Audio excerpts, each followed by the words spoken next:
Salient features of the Indian society.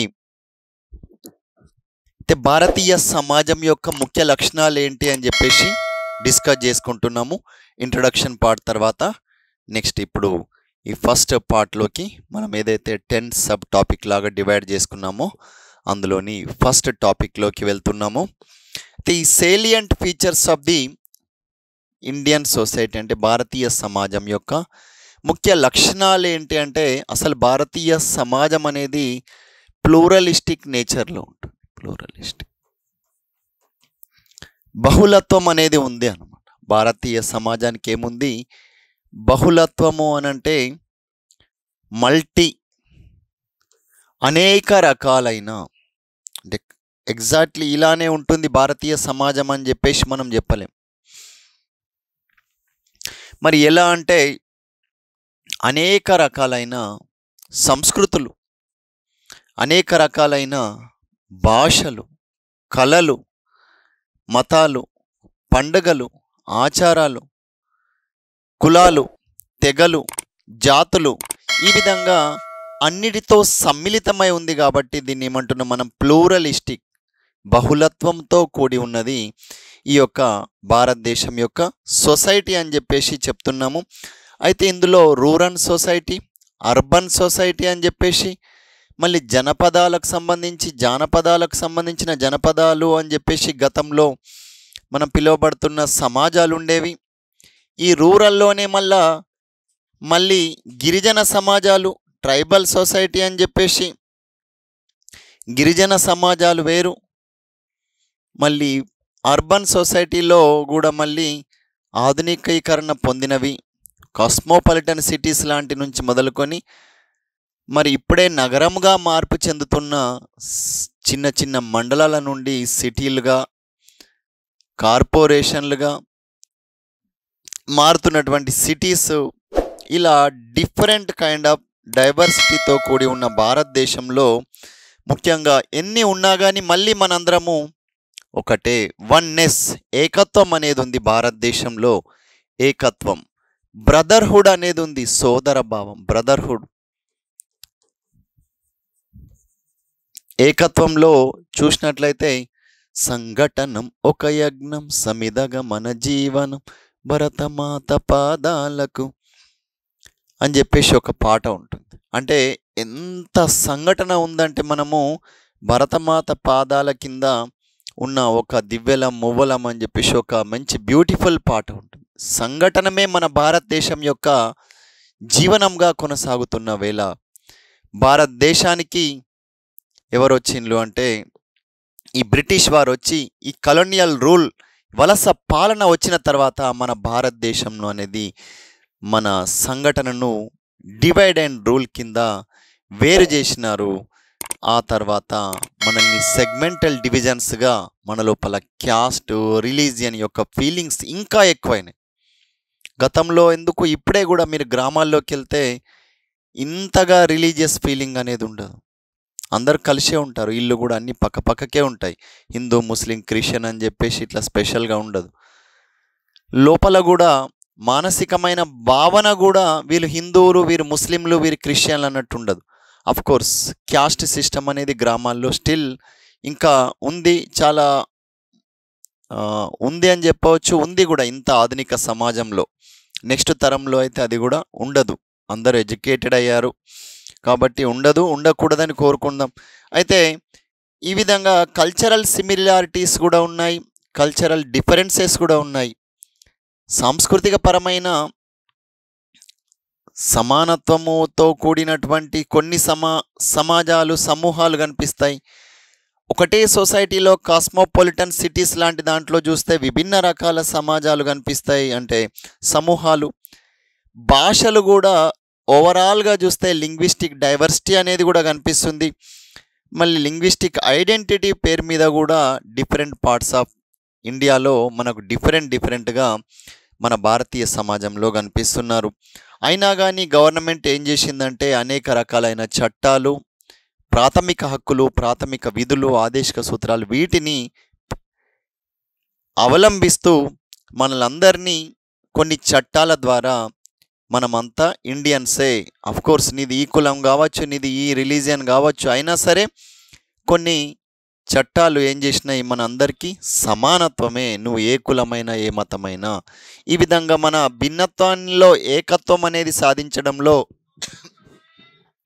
ప్రభుత్వం యొక్క చట్టాలు ఒకవైపు, మరియు మనుషుల లోపల ఉన్న యూనిటీ, మనమంతా ఇండియన్స్, భారతీయులే అన్న ఒక భావన తీసుకొని రాగలిగిన మన భారతదేశ జాతీయ ఉద్యమం కూడా ఒకవైపు మనలందరినీ ఏకతాటిపైన తీసుకొచ్చింది.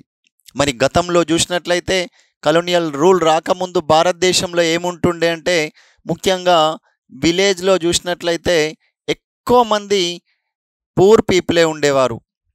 మళ్ళీ తక్కువ మంది మాత్రమే ఇలైట్ పీపుల్ లాగా ఒక 1% ఉంటే 99% పూర్ అని చెప్పవచ్చు కూడా. అంటే ఓన్లీ సోకాల్డ్ డామినెంట్ క్యాస్ట్లోని కొందరు మాత్రమే, అందులో కూడా రిమైనింగ్ అందరు మిడిల్ క్లాస్. ఇంకా అంటే ఏ విధంగా అంటే వర్గం పరంగా అంతస్తు హోదా పరంగా తక్కువనే ఉండేవారు. ఎక్కువగా ఇలైట్ క్లాస్ అనేది ఉండకపోతుండే. ఇప్పుడు ఏదైతే చేంజెస్ వచ్చినాయో, ఈ చేంజెస్ వల్ల ఏమైందంటే ఇండస్ట్రియలిస్ట్ వర్గం ఒకటి ఈ ఆధునిక ఆఫ్టర్ కలోనియల్ రూల్ తర్వాత ఇండిపెండెంట్ ఇండియాలో మళ్ళీ ఏమొచ్చింది, ఈ టౌన్లో ఉంటున్న వాళ్ళల్లో ఇండస్ట్రియలిస్ట్గా ఉన్నవాళ్ళు, గ్రామాల్లో కూడా ఒకే వర్గం వారు కాకుండా దళాలి పని చేస్తున్నాడు, ఇంకా చిన్న బిజినెస్ నుండి పెద్ద బిజినెస్ చేస్తున్నాడు, అట్లాంటి వ్యక్తులు, ఆ వ్యక్తి మరియు ఈ పొలిటికల్ బ్యాక్గ్రౌండ్తోని సొసైటల్ హోదా కూడా అన్ని కులాల వారికి పెరిగింది. ఎందుకంటే ఈ 73rd 74 అమెండ్మెంట్ యాక్ట్ ద్వారా అందరికీ ఈ 243D అండ్ T ఆర్టికల్ ద్వారా ఏమైంది, అందరికీ ఈ స్థానిక సంస్థల్లో రిజర్వేషన్ ఇవ్వడం ద్వారా తారతమ్యాలు తగ్గినాయి. ఎందుకంటే గతంలో ఒక డామినెంట్ క్యాస్ట్ పర్సనే ఉండేవాళ్ళు ఉన్నతమైన పదవిలో, కానీ ఇప్పుడు అలా కాకుండా ఈ రిజర్వేషన్ యొక్క ఫలాలు రాజకీయ రంగంలో కూడా రావడం ద్వారా కొద్దిగా తగ్గినాయి అని చెప్పేసి చెప్పవచ్చు. కానీ కొద్ది మంది చేతుల్లోనే కొందరికే తగ్గినాయి, కొంతే తగ్గింది. అయితే ఈ విలేజ్లో చూసినట్లయితే మనము డిఫరెంట్ ఆక్యుపేషనల్తో కూడిన లక్షణాలతో కూడిన వృత్తిపరమైన లక్షణాలతో కూడిన వృత్తిపరమైన విభజన అనేది ఉంటుంది గ్రామాలలో. పట్టణాలలో మనకు వృత్తిపరమైనట్లుగా కాకుండా ప్రస్తుత పట్టణాలలో చూసినట్లయితే గతంలో కేవలం వర్తక శ్రేణుల లాంటివి ఉంటే, ఇప్పుడు వచ్చేసి మరి పారిశ్రామికీకరణంగా కొందరు, మరి ఎడ్యుకేషన్ సెక్టార్లో కొందరు, హాస్పిటల్ సెక్టార్లో కొందరు, ఇట్లా డిఫరెంట్ సెక్టార్లో డామినెంట్గా, మళ్ళీ అందులో వర్కర్గా పనిచేస్తున్న వాళ్ళు లేదా సర్వెంట్స్గా పనిచేస్తున్న వాళ్ళు, సేవలు అందిస్తున్న వాళ్ళు కొందరు అని చెప్పేసి ఇలా సొసైటీలో మార్పులు అనేటివి వచ్చినాయి. అయితే ఇప్పుడు ప్రస్తుతము అయినప్పటికీ కూడా అందరి మధ్య ఒక సమతౌల్యమైనది ఉంది భారతదేశంలో. కులమత భేదాలు లేకుండా సమానమైన భావనతోని అందరూ ముందుకు రావాలనే భిన్నత్వంలో ఏకత్వం సాధించడమే మన లక్ష్యం. అదే మన భారత జాతి యొక్క లక్షణం కూడా, భిన్నత్వంలో ఏకత్వం అనేది. అయితే అసలు ఈ సమాజం అనేది ద ప్రొడక్ట్ ఆఫ్ హ్యూమన్స్ అని చెప్పవచ్చు. సమాజం అంటేనే మానవుల యొక్క ప్రొడక్షనే, హ్యూమన్స్ యొక్క ప్రొడక్ట్. కానీ ఈ హ్యూమన్ యొక్క ప్రొడక్ట్ని నడిపించేదే మళ్ళీ ఏదంటే సొసైటీ. మనం తయారు చేసిన సొసైటీ మనల్ని ఈ ప్రొడక్ట్ని నడిపిస్తుంది. అయితే హ్యూమన్ ప్రొడక్ట్ అయినా కానీ కంటిన్యూస్లీ ఇదేమో ఏది మీద, ఈ ప్రొడక్ట్ మీదనే ఆ సమాజం అనేది పనిచేసి దీని ద్వారా కొంచెం ప్రొడ్యూసెస్ అనేది చేస్తుంది. ఏం ప్రొడ్యూస్ చేస్తుంది? మన యొక్క హావభావాలు భాష రూపంలో, మన యొక్క సంస్కృతి, మన యొక్క గెస్చర్స్, మన యొక్క ఏదైతే లివింగ్ స్టైల్, లైఫ్ స్టైల్, దాన్ని ఏమంటున్నాం సింపుల్గా సంస్కృతి అంటే ఏంది? ఆచార వ్యవహారాలు, అలవాట్లు, ఫుడ్ హ్యాబిట్స్. సంస్కృతి అంటే ఏంది? కల్చర్ అంటే ఏంది? నీ యొక్క వే ఆఫ్ లివింగ్ యొక్క స్టైల్, నీ అటైర్ ఏ విధంగా ఉంది, నీ యొక్క భాష, నీ యొక్క తీరు, నీ యొక్క మాట్లాడే విధానము, మరియు ఒక వ్యక్తి యొక్క ఆహారపు అలవాట్లు, తర్వాత డ్రెస్సింగ్, తర్వాత వారి యొక్క జీవన విధానము, పండుగలు, ఇలా అన్నీ కలిపి ఉన్నదాన్ని ఏమంటాం? కల్చర్ అని చెప్పేసి అంటున్నాం. ఈ కల్చర్ అనేది దేని యొక్క ప్రొడ్యూస్? ఈ యొక్క మనుషులే సమాజం యొక్క ప్రొడ్యూస్. అంటే ఈ సొసైటీలో వచ్చిన ప్రొడ్యూసెస్ ఏంటంటే ఇట్లాంటి కల్చర్ అనేది మనం ప్రొడ్యూస్ చేసినాము.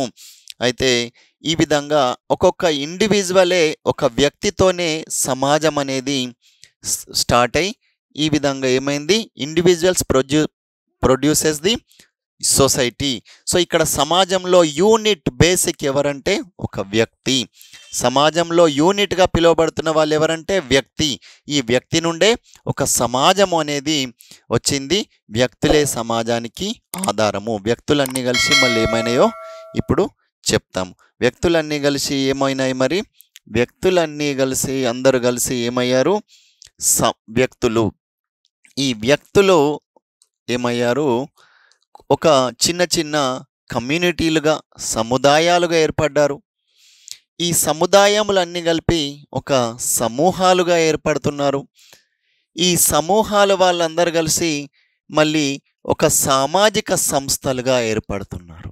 సామాజిక సంస్థలు. చూడండి, సంస్థలు వేరు, సామాజిక సంస్థలు వేరు. సోషల్ ఇన్స్టిట్యూషన్స్, సామాజిక సంస్థలు. సామాజిక సంస్థలు. ఈ సామాజిక సంస్థలు అంటే ఏంటి చెప్పుకుంటాం.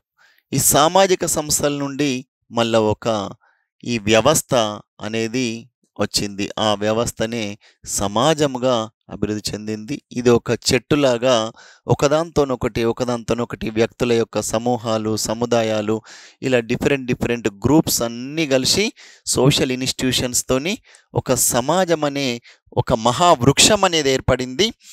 ఈ సమాజం అనే మహావృక్షంలో మనమందరము పాత్ర వహిస్తున్నాము. ఆ పాత్ర కూడా ఏ విధంగా ఉంటుందని చెప్తాము. పాత్ర మరియు హోదా మరియు అంతస్తు అనే ఒక 3 కాన్సెప్ట్లు కూడా నేర్చుకుంటాం. అయితే ఈ వ్యక్తులు అందరు కలిసి చిన్న చిన్న కమ్యూనిటీస్, సముదాయాలు ఏర్పడ్డాయి. ఈ కమ్యూనిటీస్ అన్ని కలిపి గ్రూపులుగా, సమూహాలుగా ఏర్పడ్డాయి. మరి సామాజిక సంస్థలు అంటే ఏంటంటే like how we have educational institution and political institution and health institution, in the same way we have social institution like other institutions of the government. We have social institutions. These social institutions are called ఏమేముంటాయి? Caste, కులము కావచ్చు. అంతేకాకుండా marriage కూడా social institution, వివాహము కూడా. అంతేకాకుండా ఇంకేముంటాయి? మరియు kinship, బంధుత్వం కూడా ఉంటుంది. బంధుత్వము. మళ్ళీ రిలీజియన్నే ఫస్ట్ బేసిక్ సోషల్ ఇన్స్టిట్యూషన్ అని చెప్పేసి చెప్పేవారు రిలీజియన్ని. కానీ అంబేద్కర్ లాంటి వారు ఏం చెప్పారంటే క్యాస్ట్నే బేసిక్ సోషల్ ఇన్స్టిట్యూషన్గా ఫస్ట్ తీసుకోవాలని చెప్పారు. తర్వాత మనకు మొన్న గ్రూప్ 2 2016లో తెలంగాణ వారికి అడిగింది ఏంటి? ఫ్యామిలీ అనేది ఎలాంటి పాత్ర వహిస్తుంది అని అడగడం జరిగింది. ఎలాంటి పాత్ర అంటే ఇక్కడ ఈ ఫ్యామిలీ అనేది ఎక్కువగా ఫస్ట్ బేసిక్ సోషల్ ఇన్స్టిట్యూషన్లో భాగంగా ప్రాథమిక సమూహముగా భావిస్తాం. ఈ సమాజంలో ఫస్ట్ ప్రాథమిక ఒక చిన్న సామాజిక సంస్థ. ఈ ఫ్యామిలీ నుండే మెల్లిమెల్లిగా ఏమవుతుంది? ఈ కొన్ని ఫ్యామిలీస్ కలిపి, కొన్ని గ్రూప్స్ కలిపి, ఆ గ్రూప్స్ కూడా ఈ కులంలోని గ్రూప్స్, మళ్ళీ వాళ్ళందరూ ఒక రిలీజియన్, వాళ్ళందరినీ బంధించి ఉంచే ఈ బంధుత్వము, మళ్ళీ ఈ బంధుత్వం ఏర్పడడానికి కారణమైన వివాహము, ఇలా ఒక్కదాంతోనొకటి ఇంటర్లింక్ అయి ఉన్నాయన్నమాట. వీటిని ఏమంటున్నాము? సామాజిక సంస్థలు అని చెప్పేసి అంటున్నాం. సామాజిక సంస్థలు ఏమేమి? ఈ క్రింది వాటిలో సామాజిక సంస్థను గుర్తించినంటే caste, marriage, kinship, religion and family. అయితే దీనికి సంబంధించి మనం గమనించినట్లయితే సామాజిక సంస్థలు అని చెప్పేసి అంటున్నాం కదా. అయితే భారతదేశం యొక్క సొసైటీ గురించి అందుకే ఇది ఇంత ఒకదాంతోనొకటి బంధించబడి ఉన్న సమాజంలాగా కనిపిస్తుంది. కాబట్టి దీన్ని ఏమన్నాడంటే మెకైవర్ ఏమన్నాడంటే it's a web of social relationship అన్నాడు. ఒకదాంతోనొకటి బంధించబడి ఉన్న వెబ్ ఆఫ్ సోషల్ రిలేషన్షిప్స్. సమాజం అనేది సామాజిక సంబంధాల యొక్క సామాజిక సంబంధాల యొక్క అల్లిక అని చెప్పేసి ఎవరన్నారు? సామాజిక సంబంధాల అల్లిక అని చెప్పేసి మెకైవర్ అనే సామాజిక శాస్త్రవేత్త అన్నాడు. మెకైవర్ ఏమన్నారు? సమాజం అనేది సామాజిక సంబంధాల అల్లిక అని చెప్పేసి చెప్పడం జరిగింది ఎం మెకైవర్ గారు. ఎవరు? ఎం మెకైవర్. ఈ ఎం మెకైవర్ సామాజిక సంబంధాల యొక్క అల్లిక అని చెప్పేసి చెప్తున్నాము. అయితే ఈయన 1937 ఆ టైంలో ఏమని చెప్పాడు? Is made up of varied collection of individuals. Society may be illustrated as economic society కావచ్చు. దీన్ని ఏమని చెప్పినంటే సామాజిక మరియు ఆర్థిక మరియు ఇండస్ట్రియల్ పారిశ్రామిక సొసైటీ మరియు సాంస్కృతిక సొసైటీ అని చెప్పేసి ఇట్లా అన్ని రకాల సొసైటీలు కలిసి ఏర్పడ్డది అని చెప్పేసి ఎవరు చెప్పారు? మెకైవర్. ఏమన్నారు? సమాజం అనేది సామాజిక సంబంధాల అల్లిక అని చెప్పేసి అన్నాడు. అలాగే మరి ఇంకొక సోషియాలజిస్టు పీటర్ లుండ్బర్గర్ ఏమన్నాడంటే పీటర్ ఎల్ బర్గర్. ఈ పీటర్ ఎల్ బర్గర్ సమాజాన్ని ఏమన్నారు? ఈ పీటర్ ఎల్ బర్గర్ ప్రకారం సమాజం అనేది a human product and nothing but a human product it continuously acts upon producers. ఇదేమన్నా అంటే సమాజం అనేది నథింగ్. ఏమన్నారు? సమాజం అనేది ఏం లేదంటే ఏముంది? సమాజం అనేది కేవలం ఏ హ్యూమన్ ప్రొడక్ట్. సమాజం అనేది society is a human product. సమాజం అనేది మానవుల యొక్క ఉత్పత్తి, మానవుల ద్వారా తయారు చేయబడ్డ సమాజం అంటే మానవులే సమాజము అని అన్నాడు. సమాజం అంటే మానవులే